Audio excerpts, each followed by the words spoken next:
first time I noticed Gerald, he was already watching me.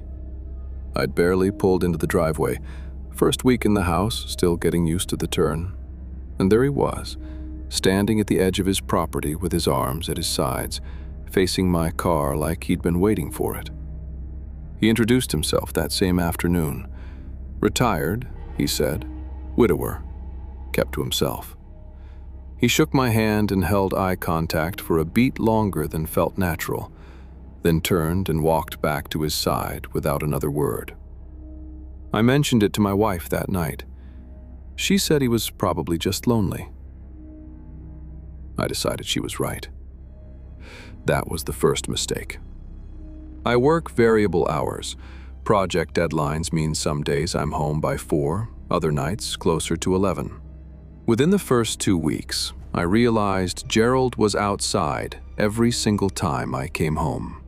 Not always doing anything obvious, sometimes near his car, sometimes on his porch, sometimes just standing at the property line.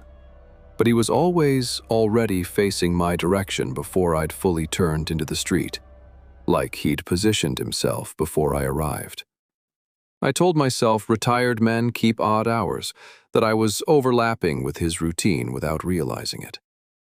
I kept telling myself that for about 3 weeks. Then, one Thursday night, the excuse ran out. I'd had a late call, didn't leave the office until after 11. The drive home was dark roads and cold rain. I turned onto our street, and every house was dark. No porch lights, no movement. I pulled into my driveway. Gerald was standing at the far corner of his yard, near the hedge line, wearing a dark jacket. Not on his porch, not under any cover. Standing in the rain, arms at his sides, completely still, facing my car. I sat with the engine running for almost 30 seconds. He didn't wave, didn't move, didn't acknowledge the headlights.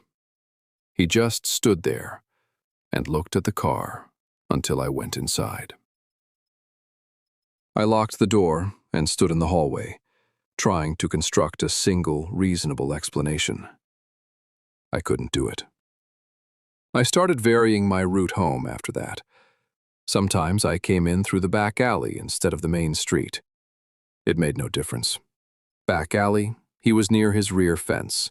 Front street, porch or driveway. The orientation always matched, always facing the direction I was approaching from. The implication of that kept me awake more than once. My wife stopped dismissing it the night she came home alone while I was still at work. She texted me before she'd even taken her coat off. He was outside when I pulled in, just standing there staring. This is weird. I didn't respond for a moment. I didn't know what to say that wouldn't make it worse. The most disturbing thing happened on a Saturday afternoon, daylight, which somehow made it worse. I was in the basement doing storage work with the small ground-level window cracked open for airflow. That window faces the narrow passage between our houses, 4 feet of gravel, maybe less.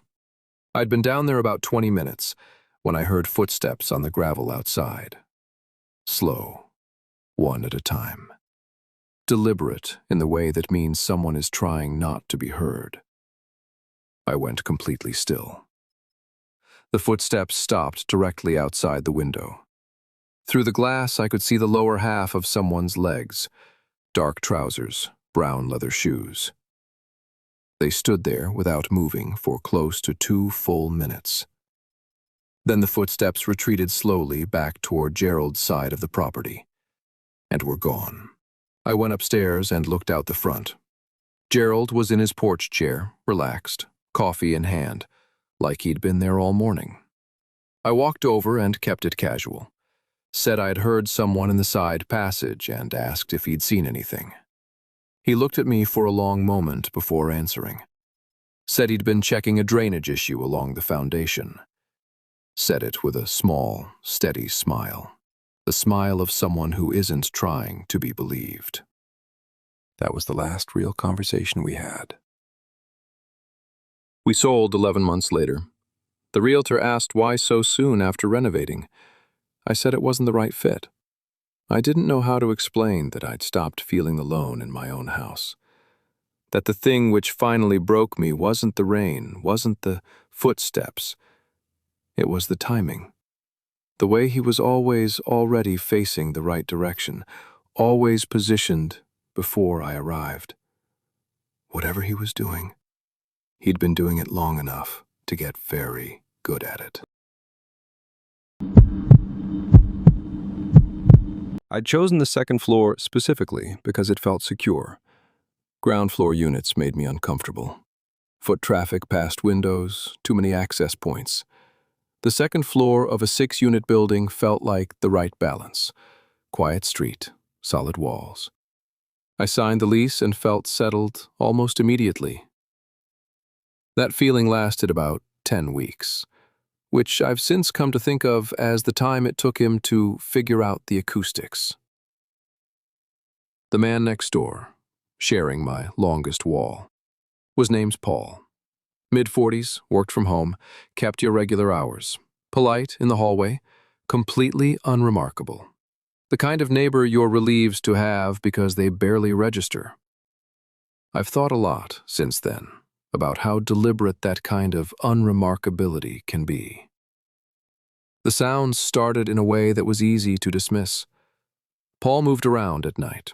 Footsteps through the shared wall, the occasional shift of furniture, normal building noise. But around the 2-month mark, I began noticing something that didn't fit the pattern. Every time I got up during the night, bathroom, water, anything, I heard movement on the other side of the wall within seconds. Not ambient background shifting, immediate movement, starting right when I started, tracking the direction I was moving. I ran through every rational explanation I had: plumbing resonance, sound distortion, coincidence of schedules. None of it held up against how consistent it was. I started testing it. Lying completely still for 30 or 40 minutes, then standing up quickly. Footsteps on the other side, almost immediately, moving in the same direction. I kept a log on my phone. Date, time, what I did, what I heard. Over 3 weeks, I recorded 41 entries. 41 times. When I showed it to a friend, he said I was catastrophizing, that stressed people find patterns in random noise. Maybe. But I'd stopped sleeping properly by then, and the log didn't lie. The worst moment came on a Tuesday night, around 2 a.m. I'd fallen asleep on the couch and woke up in the dark, disoriented. I lay still for a moment. That's when I heard the breathing. Not through the wall, through the ceiling vent, the shared ventilation register in the corner of my living room. Faint but completely clear, slow and measured, the way someone breathes when they're trying to be quiet. I lay rigid and just listened to it. Then I shifted slightly on the couch, barely a movement. And it stopped. Instantly, not faded, stopped. The way a sound stops when the person making it realizes they've been heard. I called the building manager the next morning. She acknowledged the ventilation system carried sound strangely, said other tenants had mentioned it, didn't seem particularly alarmed. I asked her to speak to Paul about noise. She said she would. That afternoon, I passed him in the hallway. He held the door, smiled, said very casually, "These walls are something, aren't they? I can hear you moving around some nights." Just like that. Friendly, conversational. I said yes and kept walking. I spent the rest of that evening in my kitchen turning that sentence over. I can hear you moving around. Present tense. Ongoing. Like it was a habit he'd settled into. The detail that ended it happened on a Friday afternoon. I'd ordered groceries through a new app, First ever order, fresh account, nothing linked to anything else. Hadn't mentioned it to anyone. I went downstairs to collect the bags from the lobby and came back up the stairs to find Paul standing in the hallway outside my floor. He glanced at the bags, said, "Oh, big shop?" Smiled and went inside. I stood in the hallway after his door closed and did the only calculation that made sense. The notification had come through on my phone while I was sitting 12 inches from our shared wall. That was the only thing that had changed. I stood in my kitchen for a long time after that, very still, thinking about every phone call, every conversation, every moment I'd assumed I was alone. The list was longer than I wanted it to be. I handed in my notice the following Monday and didn't look at the wall when I left. We bought the house for the yard. Large, private, fenced on 3 sides with solid 6-foot timber. The kind of space that makes a house feel like it belongs to you. The 4th boundary, facing the property behind us on the parallel street, had a low ornamental iron fence. Decorative, maybe 4 feet high. I planned to replace it once we'd settled in. I kept putting it off, and I've spent a lot of time since then thinking about what those 8 months cost us. The woman behind us, I'll call her Diane, was somewhere in her late 50s, lived alone, kept an extremely neat garden, the kind that takes real attention. We exchanged polite nods over the fence a few times in the first months. Nothing beyond that. I had no feeling about her one way or the other. That's the part that's hardest to explain. There was no incident, no obvious beginning. It just accumulated until I couldn't ignore it. The first thing I noticed was the stillness. A Sunday evening in early spring, getting dark, I was walking toward the back of the yard to check some drainage work. I looked up and Diane was standing just behind the ornamental fence on her side. Completely still. Hands at her sides, face in my direction. Not gardening, not holding anything, just standing there, watching. I raised a hand. She didn't respond. No nod, no wave, no acknowledgement of any kind. She just looked at me. I went back inside and couldn't fully articulate what had bothered me about it. It was the stillness. People in gardens move. They tend things. She was standing like she'd been placed there. The window came next.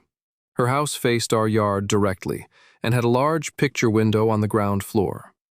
I began noticing, over the following weeks, that any time I was outside, there was a figure standing at that window. Not sitting, not passing through. Standing, motionless, facing out. I started testing it, going inside for 20 minutes, then returning to the yard. Within a minute or two of my stepping back outside, the figure would appear. Every time. I ran the test a dozen times over 2 weeks. The figure appeared 11 of those times within 90 seconds of me going out. I told myself she stood near the window often, and I was timing it wrong. By the 12th test, I'd stopped believing that. The first spike came on a Saturday morning in June. I was doing yard work along the back fence, and I found footprints. In the soft soil on our side of the boundary, coming from the direction of the ornamental gate, tracking along the full length of the rear yard, ending near our side gate. The soil was wet from the night before. The prints were fresh. Adult-sized, narrow shoes. The side gate had been latched but not locked. I crouched over them for a long time. I told my wife. She went quiet. We didn't discuss it much after that, but I ordered a camera that same afternoon, and I didn't sleep well until it was mounted. The camera covered the rear yard and fence line. Most nights, nothing. But over the next 2 months, on 3 separate nights, it recorded Diane standing at the low fence in the dark. 1:08 a.m., 2:54 a.m., 4:17 a.m. The same each time, standing at the boundary facing the house, completely still, for between 8 and 20 minutes before walking back inside. No torch, no phone, nothing in her hands. Just standing in the cold, in the dark, watching our windows. I reviewed every night of footage I had, looking for other instances. The camera had missed its first 2 weeks of events due to a sensitivity setting I hadn't corrected. I don't know what those 2 weeks contained. I've thought about that more than I've thought about anything else from that house. I confronted her once, kept it neutral, said I'd noticed her outside late sometimes, and wanted to check if everything was okay. She looked at me for a long moment before responding. Said she had trouble sleeping, liked the night air. Said it with a calm, composed smile. Not the smile of someone caught. The smile of someone who doesn't think being seen matters. I had the fence replaced within the week. Solid panel, 6 feet, no gaps. There's been nothing on the camera since then. No movement, no presence, nothing. And I know I should find that reassuring. I've been trying to for months. But something about the way she smiled when I asked her, that steadiness, that lack of any concern, makes me think she didn't stop. I think she just found somewhere I haven't put a camera yet.